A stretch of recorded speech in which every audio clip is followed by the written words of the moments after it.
대표적인 공약이 좀 있으실까요? 예, 대표적인 공약이 있죠. 네, 말씀 좀 부탁드리겠습니다. 친일 매국노 윤석열을 끌어내고 주가 조작범 김건희를 깜방으로 이게 공약입니다.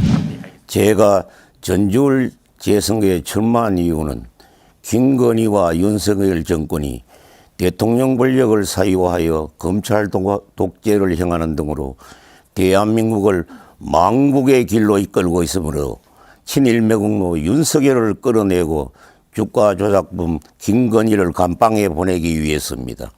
아울러 공공이익 환수를 가장 성공적으로 집행한 성남시 대장동의 개발 시스템을 참고하여 이재명 더불어민주당 대표에게 사업의 구체적인 진행 방식에 대한 도움을 얻고 실무자와 상의할 수 있는 방안도 마련하여 보겠습니다. 이번엔 안혜욱 후보에게 주도권 4분 드리겠습니다. 상대 후보 지명하시고 질문 시작해 주시기 바랍니다. 예, 국민의힘 기호 2번 김경민 후보께 질문을 드립니다. 지금 대한민국의 영부인이라는 줄리 김건희가 가장 애청하는 매체는 거대 언론도 아니고 안혜욱 TV입니다. 매일매일 30여 명을 시켜서 모니터링하고 제가 나가는 곳마다 이 방송도 역시 그래하고 있을 것입니다. 국민의힘이 나를 허위사실로 인한 공직선거법 위반과 명예훼손 등으로 고발하여 제가 경찰의 수사를 받고 70일 만에 이례적으로 번개처럼 중앙지법에서 지금 공판 중입니다. 제4차 공판까지 아직도 6개월간 준비 기일만 하고 있습니다. 70일 동안 열심히 빨리 기소한 것은 거의 한동훈의 솜씨라고 인지하고 있고 공판검사가 바뀌고 전면 교체되는 일도 있었고 또 이번에는 재판장도 한번 바뀌었습니다. 재판장이 그 유명한 곽상덕 50억을 도둑질 해먹은 놈을 무죄 판결했던 이준철로 바뀌었습니다. 또 열흘 뒤에 이 조작 판사 이준철이 이 사건을 맡지 아니함에 따라 다시 원래의 판사로 돌아갔습니다. 지금은 공판이 연기되고 있는 것은 김건희가 줄리었던 추악한 과거가 드러날까 싶어서 지금은 계속 지연시키고 있습니다. 그래서 묻겠습니다. 혹시 오늘 토론회 전에 줄리 김건희로부터 전화를 받은 일이 있습니까? 답변은 전혀 없습니다. 없습니까? 예. 그러면 지금 줄리 김건희가 멀쩡한 사람을 조작해서 대통령 권력을 이용해서 저 안혜욱을 공판장에 피고인으로 세웠는데 그게 정당한 일이라고 생각하십니까? 지금 제가 알고 있기로는 각 후보의 공약에 대해서 서로 검증하고 논의하는 시간입니다. 그런데 갑자기 우리 안혜욱 후보님께서 대통령과 김건희 여사의 이야기를 하는 것은 제가 답변하기에도 부적절하고 지금 전주의 발전. 됐습니다. 그 이야기 가름하겠습니다. 진보당은 정의당과 같은 민주노동당에서 관련한 뿌리가 같은 정당입니다. 그런데 전번에 국회에 이재명 체포 동의안이 상정되었을 때 심상치 않던 심상정 등이 이끄는 정의당이 국민의힘과 공모하여 이재명 체포 동의안에 가포를 던졌습니다. 후보님은 같은 뿌리인 민주노동당 출신으로서 정의당의 결정을 어떻게 평가하십니까?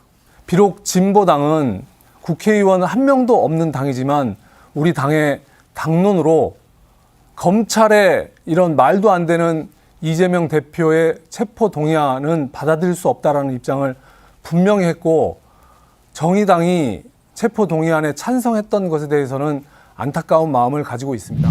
지금 방금 들으신 대로 이재명 더불어민주당 대표에게 윤석열 정부는 제1당의 당수에게 대표에게 한 번도 만나자는 이야기도 없었고 아직까지 만남도 오히려 거절하고 있는 상태입니다. 그러고도 무려 세계 신기록인 332분의 압수수색을 이재명 대표에게 가했습니다. 이 정도면 예수고 부처고 전부 다 교도소 가야 됩니다. 그런데 주가 조작법이 확실하게 드러난 증거가 드러난 김건희에 대해서는 수사도 아무것도 이루어지지 않고 있습니다. 여기에 대해서 어떻게 생각하십니까? 제가 앞전에도 말씀을 드렸지만 지금 이 토론회는 전주의 발전을 가지고 이야기하는데 우리 안혜욱 후보님께서 이재명 후보와 윤석열 대통령의 관계를 물어보니까 그 발언 자체도 부적절하지만 제가 답변할 사항은 아니라고 생각을 합니다. 됐습니다. 되도록이면 답변할 이 생각이 방송 아니면 취지에 답변하지 맞게끔- 마세요. 예. 예. 여기는 정치를 하겠다는 사람이 모여 있는 겁니다. 국정을 논하는 자리입니다. 안혜욱 후보님 여기까지 듣겠습니다. 예. 제가 여기 전주에 온 지 딱 10일째인데 많은 사람들이 이 얘기를 하더라고요. 김호수 후보가 굉장한 재력가라고 돈이 많다고 그러더라고요. 예를 든다면 나는 뭐 선진국이라 할 수 있는 유럽 등의 독일 매년 가서 나는 원래 환경운동연합의 회원이기도 해서 독일 가서 환경에 대한 교육도 받으면서 다녀봤는데 그 정치 풍토에서는 학력이 높은 자, 돈 많이 가진 자는 아예 나가지도 못합니다. 무조건 다 떨어집니다. 판검사는 딱 한 표 나오는 사람도 많습니다. 그런 선진국을 다녀봤는데 여기 오니까 돈 호스라 그러더라고요, 사람들이. 그렇게 많은 돈을 이제까지 축제를 하기까지에는 어떤 사업을 했는지 한 말씀을 해줬으면 좋겠고, 또한 이런 많은 돈을 가진 사람이 지킬 것이 많은 사람이 신념에 따라서 행동해야 되는 정의로운 정치가로서의 활동에는 상당한 제약이 있다고 보는데 거기에 대해서 한 말씀 해주시죠. 더불어민주당에 입당하여 이재명 대표를 지키면서 극악무도한 윤석열 검찰 독재를 박살내겠습니다. 기호 7번 안혜욱을 지지해 주시면 반드시 윤석열을 타도하고 김건희를 처단하겠습니다. 그 이후에 검찰청에 검사들은 간대없고 죄수들만 남을 것입니다. 그것은 안혜욱 의원이 선봉이 되어 검찰 조직을 파멸하고 검찰청을 조직 검사 전용 교도소로 만들었기 때문일 것입니다. 전주 시민 여러분, 4월 5일 썩어 빠진 추악한 줄리 정권의 사망일이 되도록 힘을 합쳐 주시기 바랍니다. 고맙습니다.